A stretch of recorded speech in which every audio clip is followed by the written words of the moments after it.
Hello everyone, welcome back to another video. In this video, we will walk you through on how to tag people or someone on your Instagram story. If you find this useful, please consider subscribing and liking the video.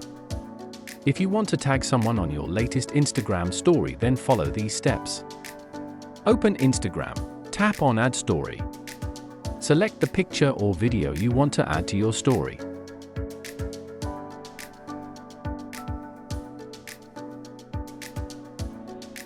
Tap on the screen and you can add text.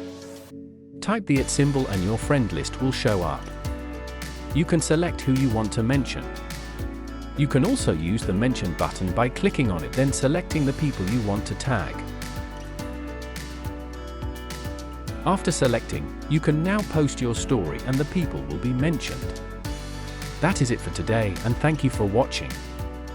If this was helpful, please like the video and subscribe to the channel, and see you next time.